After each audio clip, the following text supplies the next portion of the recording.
How's everyone doing? Chris Lopez, your union brother on TikTok, Instagram, all the platforms. Welcome to another exciting episode of Union or Bust. And it is exciting because we just got our new gear and we got new cameras, we got new guests, we've got new everything. And I think the cameras are so good, you can see the wrinkles on my shirt. Anyway, I just want to introduce our guests. We have Lee Sperry. Nice to meet you. From San Diego Drivers United. And also we have Luis Arias from San Diego Drivers United, both of you. And anyway, Lee, tell us a little about yourself. Yes, I've been a driver for 7.5 years.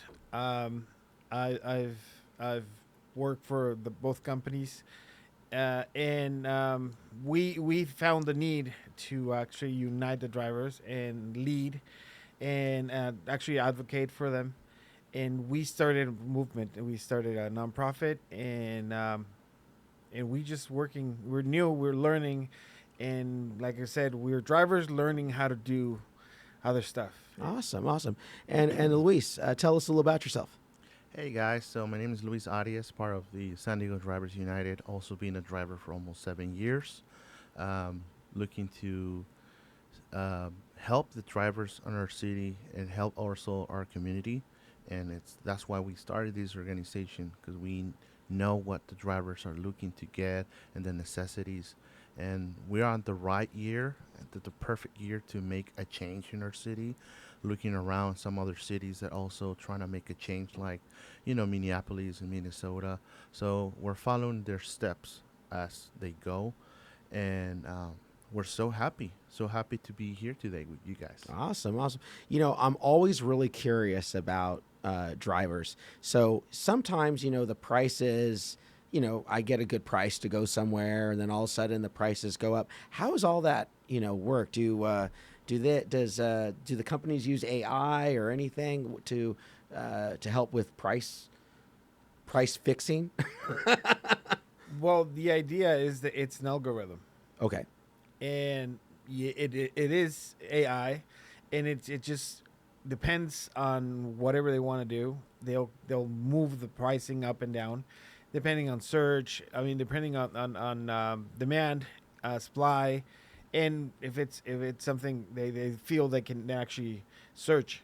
Search is when they actually put a higher price on a ride, and for us it would normally mean a bonus. But it's that the actual search for the customer doesn't match our bonus.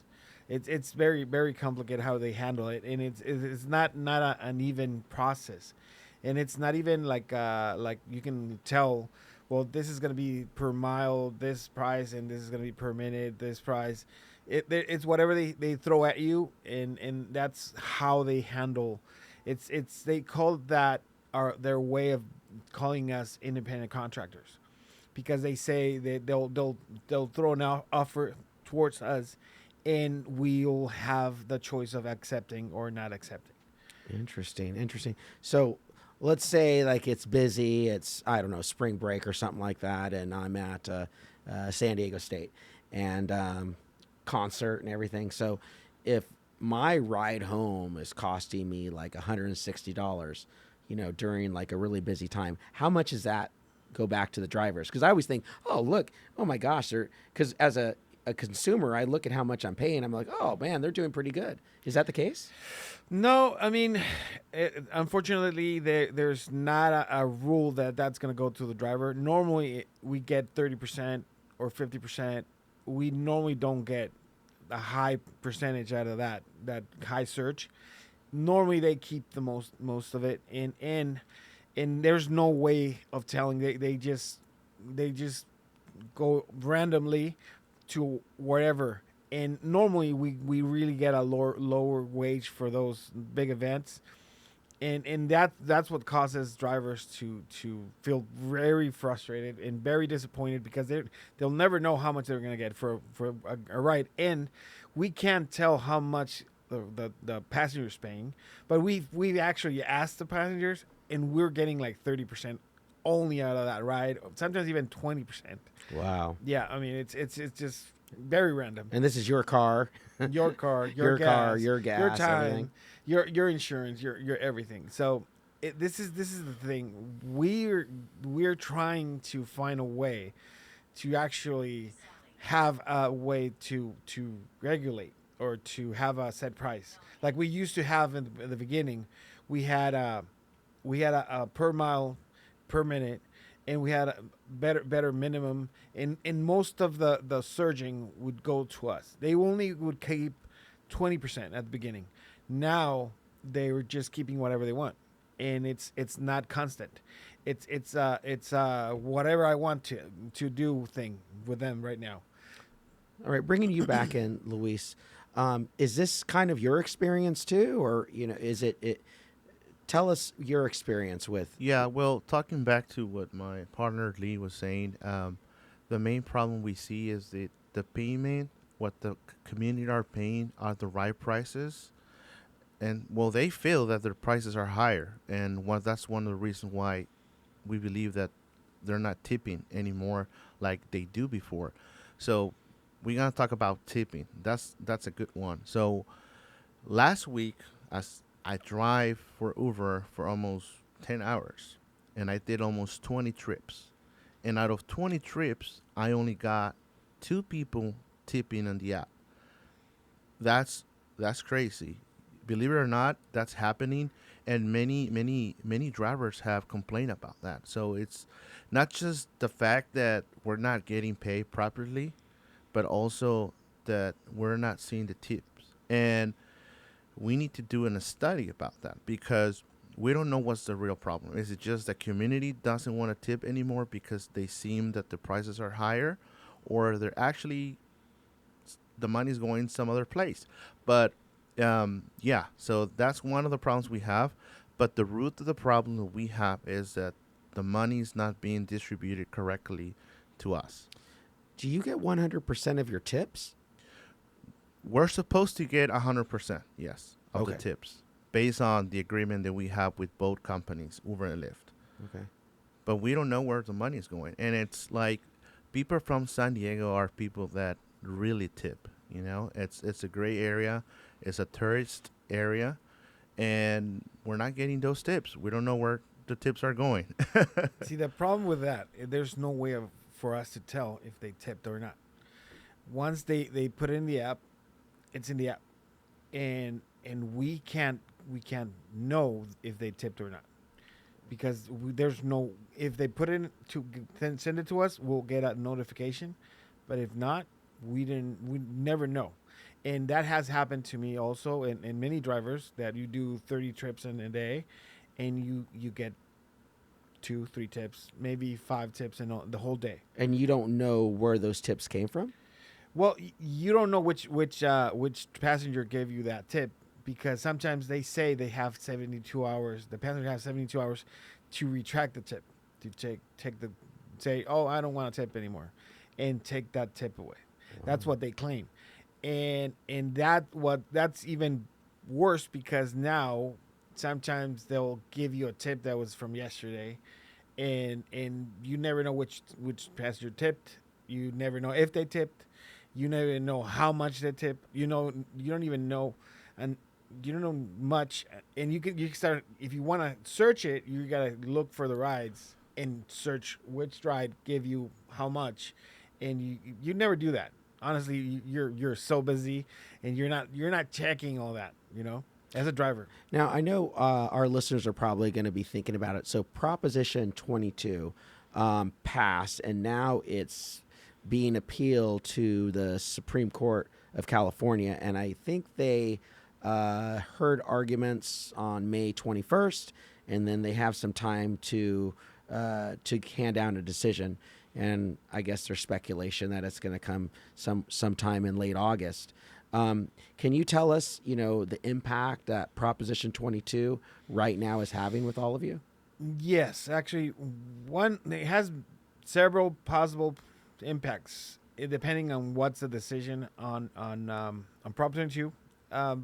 One could be if they completely annul it and pull it back, we would become AV5. We would become AV5, but AB5, it's a assembly bill that was made at the beginning when they were trying to get people to be employees, and that was the biggest problem because the drivers didn't want to be employees, and that they fought it, and there was a lot of misinformation on Prop 22. So the problem is what the people who designed AB5 were not drivers, were politicians, and I don't know who else, and they did something to benefit them, not the drivers. So what happened is drivers in the community as fought against it, and also right now AB5 would be obsolete. It won't work right now because it would divide the drivers into two companies.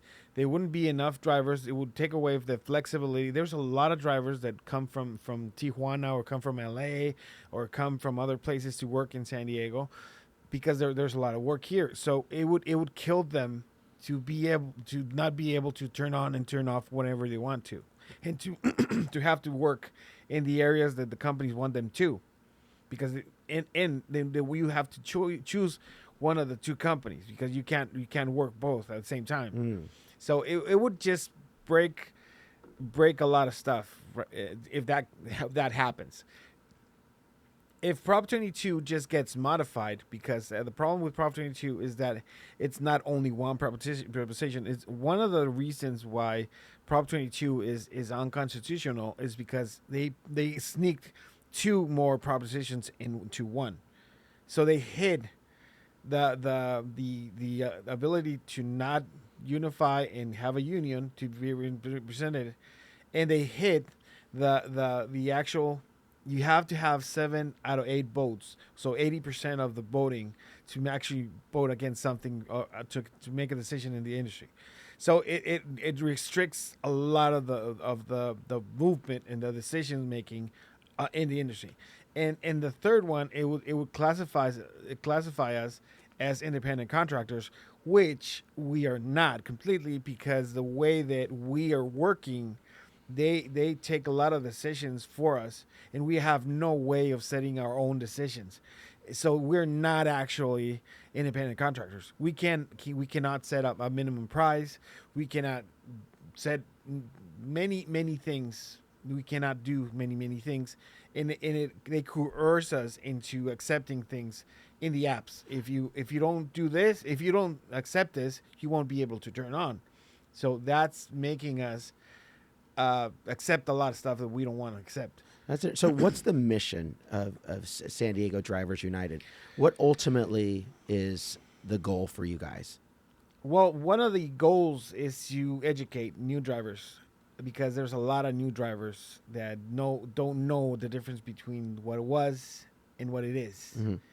And they're just breaking also the industry, because the new drivers, they accept bad trips, what we call bad trips, very badly paid trips that don't make us money, and that as you said, AI turns it just has like a learning curve, and if it sees that everybody's taking those bad trips, it keeps lowering the wage, and we won't get what we used to make, and it keeps going down because a lot of new drivers don't know how to work. They don't know what's actually making their money. They don't know how to run their expenses. They don't factor in insurance. They don't factor in maintenance. They don't factor in miles. Actually, one of the biggest things is that the IRS says that to be a driver, you have an expense of 67 cents per mile. Right. And sometimes the trips are paying 60 cents. So how can you be making money if you're accepting a trip that's lower than the IRS study that your expenses per mile? So they're using like AI against you in a way, because so if they have a bunch of rookies, brand new drivers, and if the algorithm and what you're talking about is all these new drivers who don't know how to do their expenses, who don't know how to do all that, they all rush to it. They lower the price. Exactly. And so you guys are kind of training the new drivers in a way, or? We are educating drivers. We are trying to advocate for them. We're trying to unite them because it's very hard for us to talk to every driver Yeah. because we are always working in the streets and to actually talk to them, we have to have a page. We have to catch them at the airport when you find them in the airport, or you just hunting down them in the streets. So it's very hard to actually tell them what's going on. It's very hard to actually tell them, oh, that's not a good trip. Oh, dude, have you factored in your gas today? I mean, there's a lot of misinformation. There's a lot of ignorance. And the company doesn't help. Of course not. No. It's in their interest not to let them know they're losing money. And actually, they have promos to bring in new drivers, because they don't want you to be a full time driver. They want you to be a part time driver. Why? Because that way they'll manipulate you whenever they want you. They'll make you do whatever they want to do, and you will accept because you don't know the difference and you don't care because you're a part timer. You're making money from somewhere else, and this is your like a second income. Wow. So it's like, so you're just starting out, you're excited, you're doing the new Uber or Lyft, and you could be losing money, Yeah. Yes. and you don't even know it until your expenses start to catch up with you. Yes. When your car starts breaking down, you need new Yeah. tires. It usually takes about a year for a new driver to know what's going on. Like, it takes about a year. I'm telling you from my personal experience, when I started driving, it took me 1 year to kind of know what I was doing and to start talking to, old drivers that been around for more time than me. And when you get, you speak to the other drivers and say, hey, this is how much I'm making. And you start to get know how they manage their driving time and what areas do they work, so it's tough. So when it comes for us to start getting to know the new drivers, like at the airport, that's a big challenge because you're an independent contractor, so you get from home to your work area, and you don't know anyone, right? You're a new driver, you don't know where to go, and you don't know what's going on. They don't even know that we exist right now. Some drivers do know because we have a WhatsApp group, and on the WhatsApp group, that's how we communicate each other. And that's our big challenge. How can we approach and how can we get everyone on board to this movement that we're trying to help the change and transform the industry? And that's our big challenge that we have. And these companies, that's why they don't want us to be unified, because once the drivers get unified, they can't step on our toes anymore. Yeah, I'm thinking about bonuses. Now, I figure these companies are doing okay, right? They're making money. Oh, yeah, absolutely. Because they're making sure that they're not the ones paying to fix cars. No, so let me go back to how much we were making in 2017. Okay. From 2017 to now, we started from 220 the mile. You were making $2.20 a mile. Yes. In 2017. Right. And right now, 60 cents per mile. That's an average. Okay, so that's like totally out, because it's almost like you're double insulted, because inflation in 2017, between 2017 and now 2024, inflation's gone crazy. So it's like you were making $2.25 in 2017, and now you're making 67 cents. How is that sustainable? Well, It's not. It's not. It's not. And I actually have some information here to share. It says Uber earnings by state. It Okay. says Los Angeles, 1707 per hour. Dallas, Texas, 1564. Phoenix, Arizona, 1678. New York, $20.96. Now it says earnings per mile, 87 cents for LA. For Dallas, it's 70 cents. Phoenix, 71 cents. And New York, it's $1.10. Holy, I know that the cost of living in San Diego just surpassed San Francisco. So people are making so much less money in Los Angeles. Do you know what it is in San Diego, or is it pretty bad here too? Right now in San Diego, 60 cents. Holy cow! But if it's 60 cents a mile that you're making, but isn't like the cost to maintenance and your car and everything, 67 cents. Right. So that's what we were. That's why we're so mad about this, because after we get the expenses out, drivers are making like 14, $16 the hour. Not even like new companies or restaurants, they're making this money. They're making like 21, $22 the hour right now. So this has to change. Holy cow! And no wonder San Diego drivers. I'm glad you came on our podcast.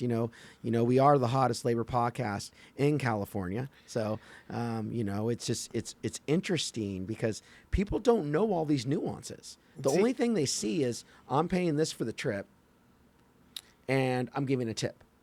But there's all these different things that are happening. See, that's exactly the point. That's why we became to be. See, this is the misinformation. People think that we're getting most of the money they pay, but it's not true.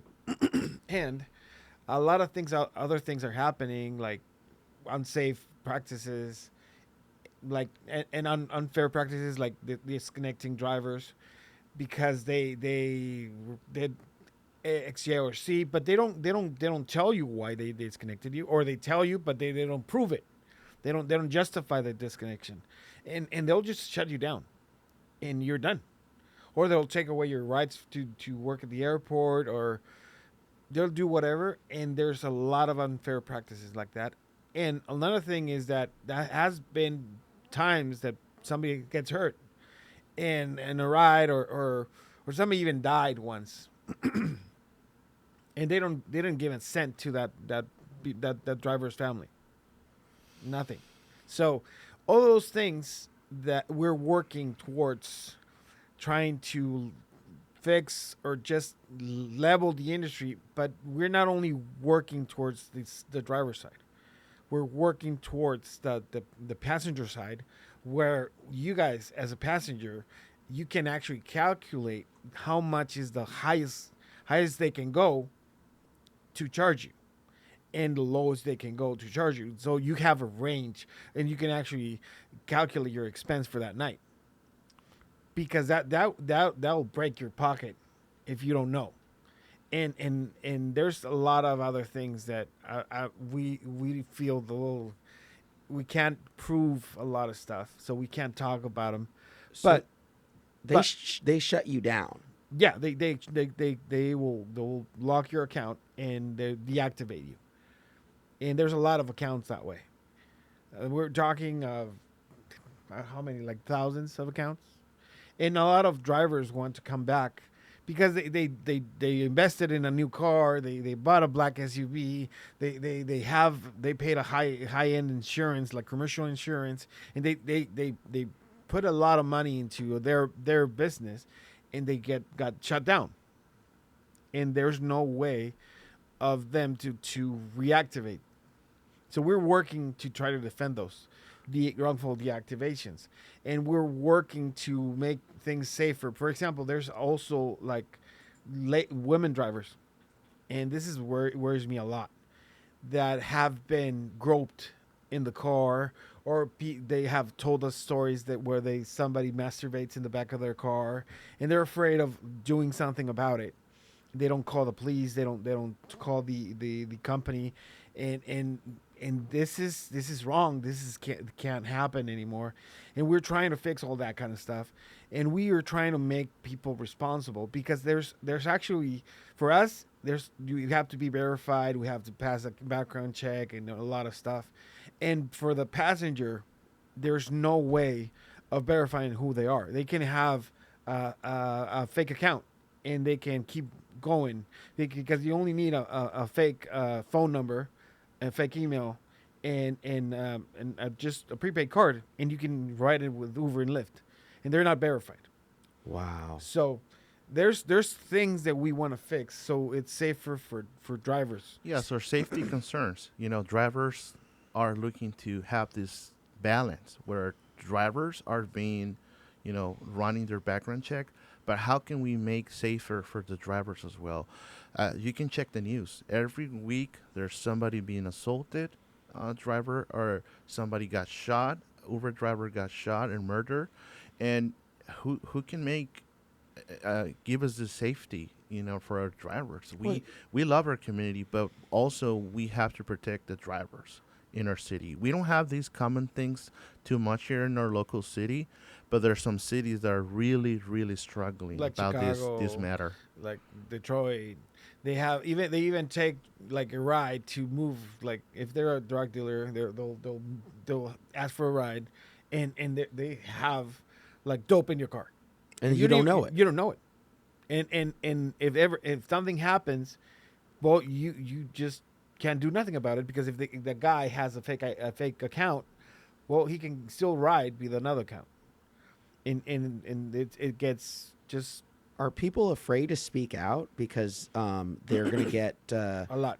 so people afraid because they'll be taken out? They Yes. deactivated. Yeah. Yes. Okay, so people can't like express these safety concerns because they'll get deactivated Exactly. just like that. Not Exactly. only deactivated, the actual algorithm, when you complain about it, they have like tiers. They have like elite tier, premium tier. They have, you work towards a tier, and sometimes you get like brought down from a tier. For complaining? Yeah. But people won't tell you this out loud because they're afraid. Right.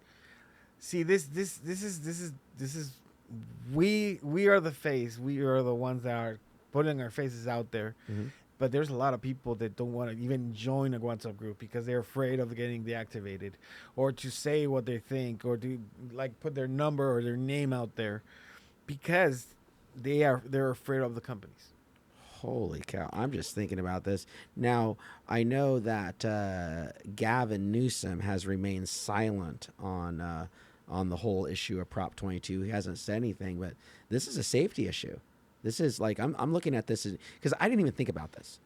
People don't normally think about this. I'm thinking about, okay, I got to pay this, I got to tip. But now you're telling me that people can have fake accounts. They can be doing drug deals. There's no way to protect you. And if something goes bad, guess what? You don't qualify for workers' compensation because you're Exactly. independent contractors. Let's say I'm picking up somebody in the airport and they have a very heavy suitcase, and I pick it up and I hurt my back. What's gonna happen to me? I'm not gonna be able to drive because I hurt my back. Right. There's no way of me making that money.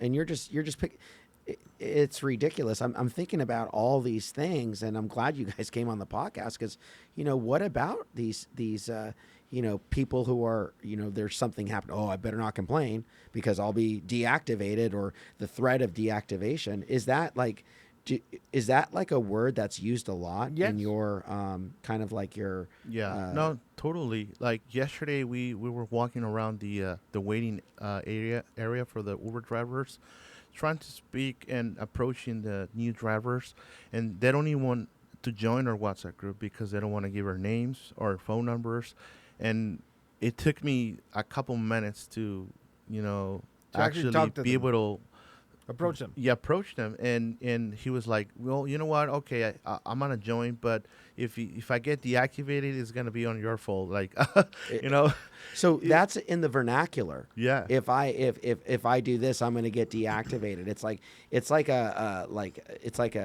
It's just this fear that's like it's just kind of interwoven in the fabric of drivers. Mm-hmm. So, wow, I'm really glad you guys all came on. This is just, it is eye opening. And right now we're actually working on a petition Okay. for to bring it to the city council and bring it to anyone who can help us, maybe the general attorney or our mayor in the city. And Well, every customer, I mean, if they help us out signing that petition, yes, we'll have enough numbers to actually mean something. That's why we as an association, we focus not only on the driver, but in the whole community, the whole industry, because we're not only defending the driver, we were defending the passenger. We were thinking about the whole industry. We were trying to bring balance to a gray area. There's no light into it. So we're trying to actually fix something that it's going to break. It's like driving with your eyes closed. It's going to break. There's no if or but about it. It'll break. If they keep going like this, they already bend it too far. It's about to break. Well, 66. If you're making 60 cents a mile and it costs you 67 cents for your car, I mean, and for expenses and everything, I mean, what it is going to break. Yeah. And what about rent? Okay, so this is still crazy. $2.25 a mile in 2017. Okay, and now it's 60 cents a mile in 2024. And the cost of living just keeps skyrocketing. You guys are getting squeezed. Exactly. That's right. That happened when they became a public company. They went when they started being public, when they became corporation and they went to the stock market, everything changed. Both companies went public and they set a price. They put a price out there and it was too high. And they were not actually earning their way, and they weren't paying the investors their money. So what happened? They claimed losses for many years, yeah, but they never had losses in the rideshare side. They had losses in the bird side, and the scooters, the bikes, the self-driving technology development, all the other new sides of their business. They were trying to expand. They opened up other countries. They got shut down in other countries. They lost money over there. They never lost money with their rideshare here. They made money all the time. It's impossible to lose money when you're getting, let's say, out of a $10 ride, $2, and there's, let's say, there's 4,000 drivers every day working from that 24 hours, and there's every driver drives and makes 20, let's say average of 15 rides. How much money are they making if they're getting 20% out of every driver? And they have not a lot of overhead. So how can they be losing money? How can they claim to be losing money if they don't even have a lot of employees? If there's even to communicate, if you have a problem, to talk to them, it's a big hassle. If you're as a passenger, you lose something and you try to get it back, but it'll take you time to actually get in touch with somebody to get your say your phone back, your wallet back, To get a hold of someone. yeah, because they reduce their employees. There's not even an actual office of Uber and Lyft in San Diego. If something happens with one now, it could be they don't have like a main office where you can have complaints. They or don't call. They have a main office in San Francisco. So I got to drive all the way up to San Francisco to You gotta go to. You gotta right now they email- have an office in some place by Glendale, San Fernando, but that's the closest one. We used to have one right here in Miramar. They shut it Mira down. Mesa. And yeah, Mira Mesa. yeah, the last they one they was shut Mira. it down. And also we used to have the 24 hours call center. They had a call center where you can call 24 hours and talk to somebody in live. Now you gotta basically chat with them through the app, and it's not the same. It's not the same help. It's not 24 hours anymore. so this is like, for example, someone gets shot. I mean, obviously you call 911, but you can't let your office know. No. Well, they have features in the apps, but it's you go through ADT or through other companies, and it's an external feature. It's not theirs. So, and it's only if something really happens, and it's really not really making everything safe. It's one idea, but it's some little step to a big problem, you know. So, the thing is that this industry grew too fast, and the people that are like ruling the industry Mm-hmm. are not drivers. They're not passengers, and they don't listen to drivers. They don't listen to passengers. They make decisions arbitrarily, and they just keep going because their goal is not to better the industry like it was in the beginning. Mm-hmm. Now it's the goal is to make money. The most money you can make out of the industry. You can squeeze the lemon, even if you have to peel. If you have to tear the lemon out. Oh my gosh. So that's what's happening at this moment, and that something's happening. We've noticed something's happening, and we don't know why, but we've noticed they're testing stuff. They keep changing. They keep changing the apps. They keep changing how they pay us from one week to another. They're testing out something, and we don't know what's going on because we don't have that level of information, but we know something's going on, and we've noticed this for a while that something's happening. We don't know what's going on, but we know something's happening in California. Like for example, they're really pushing drivers to buy electrical cars, like Teslas and all those cars. Like within what was it last month, a lot of Toyota Priuses were part of the service green service, which you can get a green service instead of the regular Uber X or Lyft regular. You can go green, and most of these cars were Toyota Priuses. So within the last month, they just sent a message to notify all drivers that from I think it was April 30th something. No more that all the Priuses were not going to be Actually, longer. all the hybrids. They're not green anymore. Yeah. They cut out the hybrids out of the green program. Yeah. Now only the EVs qualify for green. What about if you're already in the green program? If you don't have an EV, you just You get kicked out? kicked out of the green. You're no longer a green. They're not going to grandfather you or anything No. like that? They No. just get... You just that was it. So those examples that they make changes without letting it on front or without like consent. Like that's how can we be independent contractors if we can't make choices for We us? can't negotiate with whoever we need to negotiate. We don't even have a voice in the table. But adding to that, the EV, did you know that Uber gets, you know how you get a cash back from the government Right. if you buy an EV? Yeah. Okay.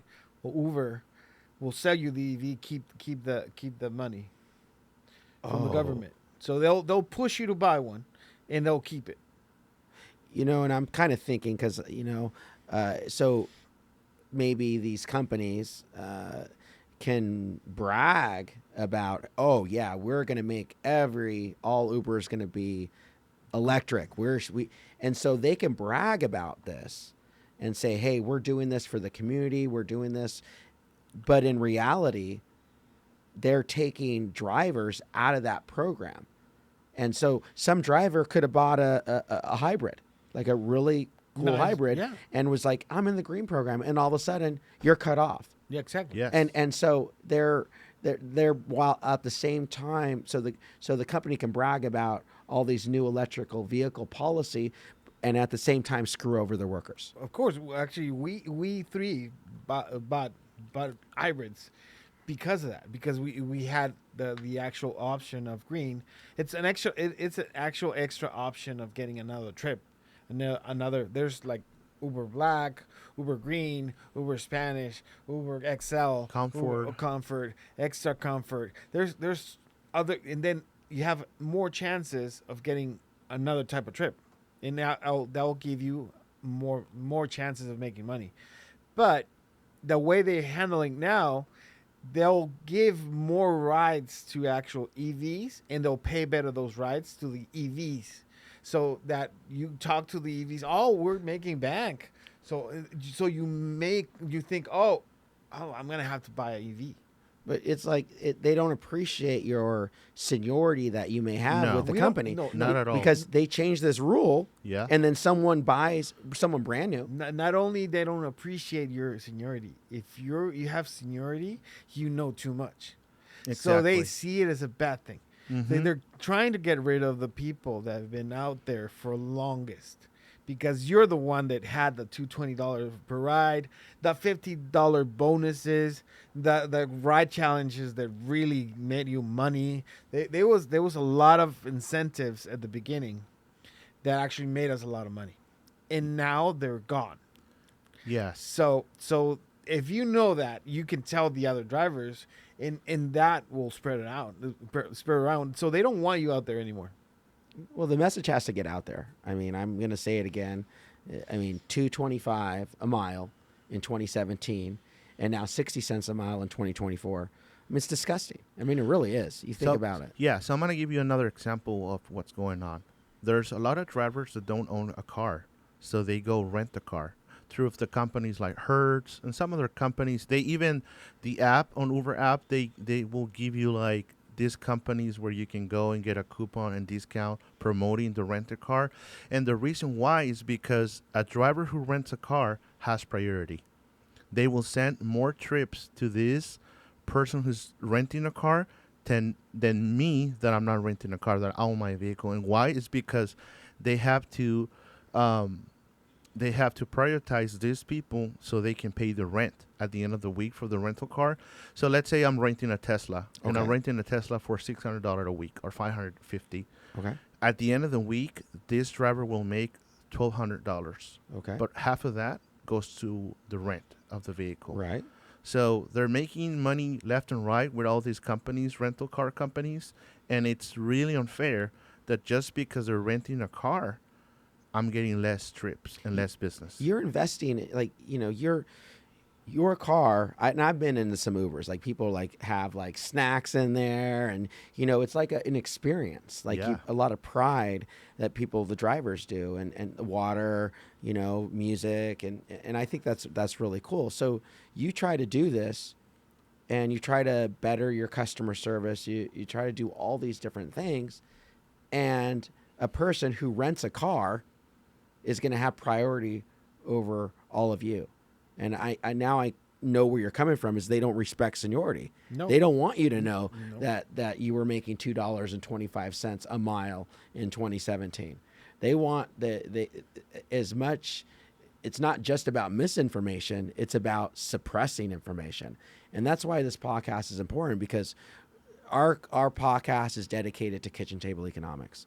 The main thing is to keep the main thing the main thing. And, it doesn't matter, what political party you're part of. People need to pay their rent. People need to pay their bills. There's huge homeless problem, and by going from 2.25 in 2017 to 60 cents a mile, I mean, I'm not surprised people aren't living in their cars. Well, some people are. Oh, some Uber drivers are. Yeah. Well, yeah. Okay. So I've talked to people, passengers that told me that my last Uber driver told me that I could get him back on the way back, but it's only until this time, because he has to go into his storage unit and get his mattress out so he can actually put it in his car. oh my gosh. And we've heard all kinds of stories. Actually, people sometimes sleep in the airport waiting lot because they're trying to wait their waiting period to keep working again, because they don't want to go back to LA or Palm Springs or TJ or whatever, because they want to make that money because they can't make the rent. And it's very, very frustrating. If you know the right now the mindset of the driver, they're very frustrated. The drivers feel victimized, and they feel